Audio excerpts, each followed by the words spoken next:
আমাৰ সাহিত্যিকসকলে এই ধৰণে বুৰঞ্জীয়ে ক'ব নোৱাৰা কথা কিছুমান আমাক কৈ থৈ যায়। তাতেই আছে সাহিত্যৰ মহত্ব। আৰু কোনোবাই সোধে, প্ৰশ্ন সোধে যে সাহিত্যই বাৰু সমাজ পৰিৱৰ্তন কৰিব পাৰেনে? ধৰা মামণি ৰয়চম গোস্বামী, আমাৰ নিৰুপমা বাইদেউ, তেওঁলোকে নাৰীৰ যন্ত্ৰণাৰ কথা, মাইকী মানুহৰ যন্ত্ৰণাৰ কথা বৰ দুখ লগাকৈ লিখি থৈ গৈছে। তেওঁলোকে খুব ভালকৈ লিখিছে। এই কথাবোৰে বাৰু কিবা পৰিৱৰ্তন আনিবনে? এইটো এটা খুব ডাঙৰ প্ৰশ্ন। সাহিত্য সমাজত পৰিৱৰ্তন আনেনে? আনে, কিন্তু এই পৰিৱৰ্তন বৰ নিঃশব্দ, মনে মনে ক'ব নোৱাৰাকৈ কৰে। এই ধৰাচোন আমাৰ অবামা, তেওঁতো হোৱাইট হাউচৰ প্ৰেচিডেণ্ট হ'ল, নহয় জানো? হোৱাইট হাউচত সোমালে। অবামাৰ আগতে কোনো এজন ব্লেক মানুহ, কৃষ্ণাংগ মানুহ কোনো এজন হোৱাইট হাউচত সোমাই প্ৰেচিডেণ্ট হ'ব পৰা নাছিল। কিন্তু অবামাই পাৰিলে। অবামাৰ ককাক কিন্তু এজন দাস আছিল।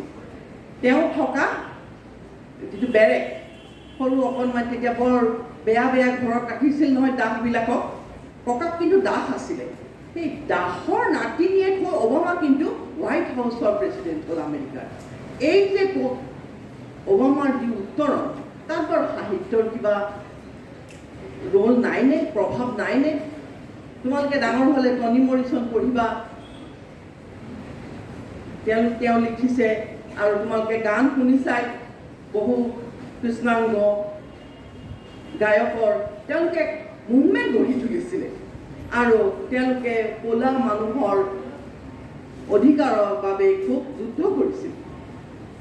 টনি মৰিছনহঁতে যিবোৰ কিতাপ লিখিলে, এলিছ ৱাকাৰহঁতে যিবোৰ সাহিত্য সৃষ্টি কৰিলে, তাত তেওঁলোকে দেখুৱাইছে ক'লা মানুহক কেনেকৈ বগা মানুহবিলাকে ঘৃণা কৰিছিল।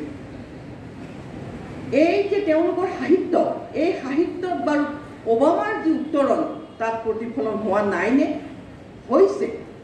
কোনেও দেখা নাই, কিন্তু নিঃশব্দে সাহিত্যই সমাজ পৰিৱৰ্তন কৰে। আৰু সাহিত্যৰ এক মহৎ গুণ হৈছে এয়াই যে ই সমাজ পৰিৱৰ্তন কৰে, মানুহৰ কথা ধৰি ৰাখে। আৰু সাহিত্যিকসকলে কি কৰে, তেওঁ বহুত দূৰলৈ দেখে কথাবোৰ। গতিকে আমি সাহিত্যৰ মহত্ব সদায় আমাৰ জীৱনত থাকিব। আজি তোমালোকে মোক মাতি আনিছা এই সাহিত্য জগতৰ মই সামান্য কৰ্মীৰ বাবে, নহয় জানো? বাইদেউ ছাৰহঁতে কিবা কিবি কৈছে, ইমান কথা নহয়। অৱশ্যে মই কেইখনমান কিতাপ লিখিছোঁ, হয়, প্ৰায় 22খনমান কিতাপ লিখিলোঁ। সৰু ল'ৰা ছোৱালীৰ কাৰণেও মই কিতাপ লিখিছোঁ। ৰাছিয়ান গল্প অনুবাদ কৰিছোঁ, চীন দেশৰ লোকগাথা অনুবাদ কৰিছোঁ, আৰু শিশু উপন্যাসো মোৰ আছে। সৰুতে মই তোমালোকৰ বয়সতে মই লিখিবলৈ লৈছিলোঁ। মইনো কেনেকৈ লিখিছোঁ অকণমান আজি কওঁ। একেবাৰে মই যেতিয়া সৰু আছিলোঁ, মই প্ৰথম কেতিয়া লিখিছিলোঁ জানা? মই তেতিয়া কিজানি ক্লাছ 1 মানত পঢ়িছিলোঁ। ক্লাছ 1ত পঢ়োঁতে